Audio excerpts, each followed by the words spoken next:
everyone, my name is Annie, and along with my group, we are excited to dive into the topic of Singapore Vehicle Ownership Division. Today, we are going to explore whether is it a right time to make that purchase or we think might be a better strategy. So, let's dive in. So here's a table of content. The scenario began with Alex and his family attending a car show. The sales representative from our group approached him and offered assistance if needed.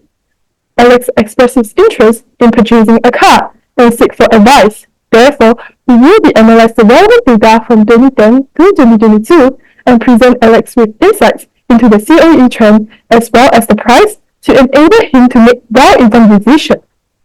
Alex, let's look at the overall COE trends. So as shown here is the COE premiums across the years.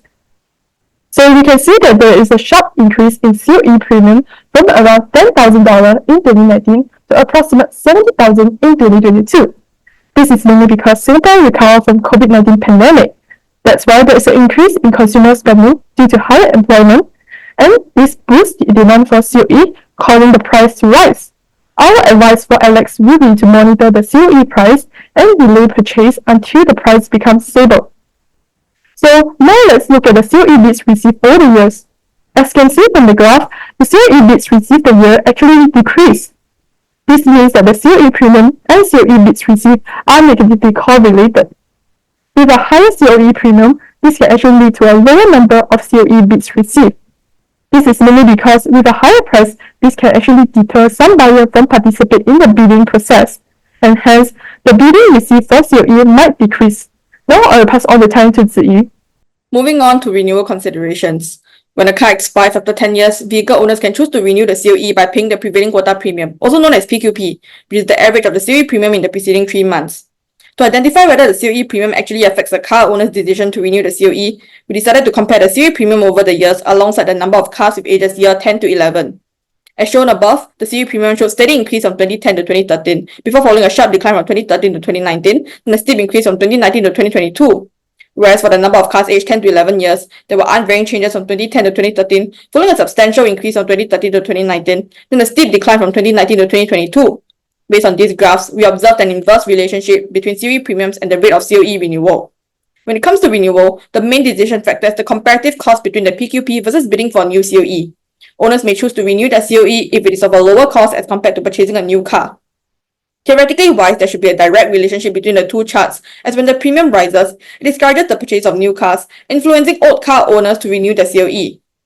So what exactly caused the discrepancy between theory and our observations? We have decided to analyze the market situation in 2020 to 2022 for this analysis. Firstly, the change in PQP trends. The high preceding COE premiums would have caused an increase in the PQP, which would not have motivated renewals. Secondly, the impact of COVID-19 pandemic may have altered financial capabilities and the transportation needs due to the increase in work from home and lesser people going out. Thirdly, after a peak of renewals which happened from 2012 to 2019, there could have been a natural decrease due to the demand for renewals being saturated.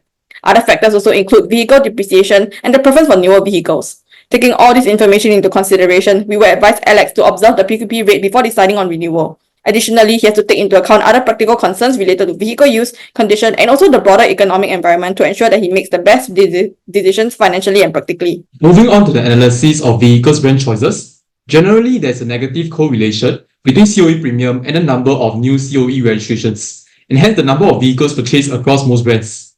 However, the extent of correlation differs between the kinds of brands, and certain brands exhibit anomalous behaviors in some years. Generally, as COE premium increases, the cost of owning a vehicle increases significantly, and demand for vehicles decrease.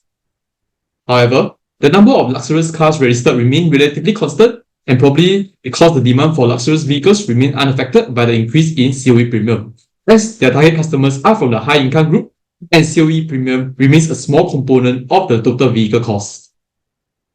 For average brands, the number of vehicles registered decreases and demand decreases significantly, and probably because their customers are mainly from the middle income group, and COE premium remains a large component of the total vehicle cost.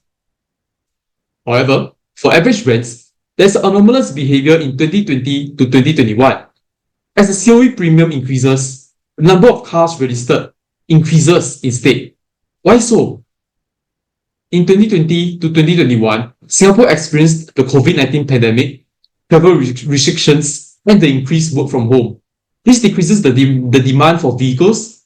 However, demand for vehicles still remain high, as we believe Singaporeans' goal own a car remain relevant as it is seen as a symbol of wealth.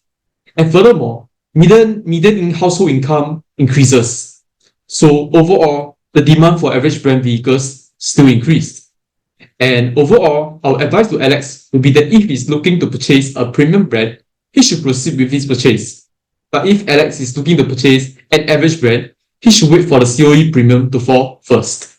Now moving on to the categorical analysis of how supply and demand for Cat A and B changes over the years. When comparing the two Cats, generally throughout the years, both the quota and bids received follow a similar pattern, with an increase from 2014 to 2016, followed by a steady drop into the recent years, indicating a negative relation with the COE premium.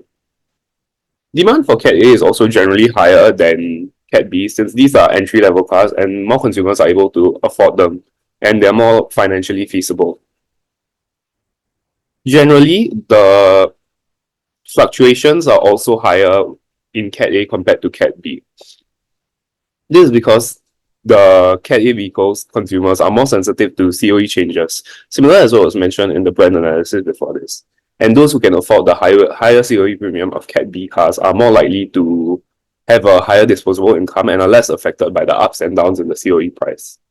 So consumers for these Cat A cars tend to be more sensitive to the price changes because of their ability to purchase the car being very dependent on the COE change. However, there is an anomaly between the negative correlation of COE and the demand for Cat A and B cars mentioned earlier between 2016 and 2018. This anomaly can be attributed to three things. Firstly, the economy in general was not doing so well and growth had slowed down, making people more unwilling to make large purchases as they are uncertain of the future. Adding on to this, a new vehicular emission scheme being implemented meant many cars which qualify for tax rebates would lose their rebates, and some may even attract surcharges under this new scheme, which would make people unlikely to buy cars due to the potential increase in costs. Lastly, the rentals from private hire companies was decreasing, and many drivers were dropping off their rental cars. All of this comes together to contribute to this anomaly of the drop in bids across both categories, despite a reduced COE premium in 2016 to 2018. Now let's look at the future predictions for 2023. And first, we believe the COE premium will continue to rise in 2023. This is because the trend over the past 4 years shows us that the COE premium has been increasing, and we believe this will continue. Singapore's economy is also moving back towards how it was pre-COVID-19, which will mean two more things.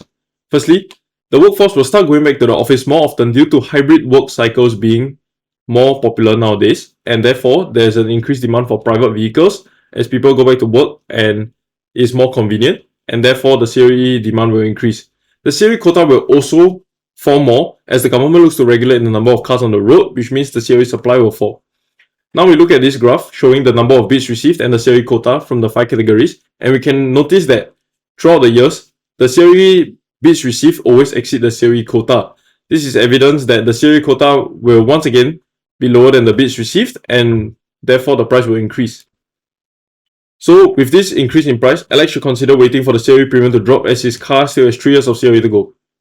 Next, we look at the COE bids received in 2022 and 2021, and we can see that Cat A is the most popular, with Cat B being a close second.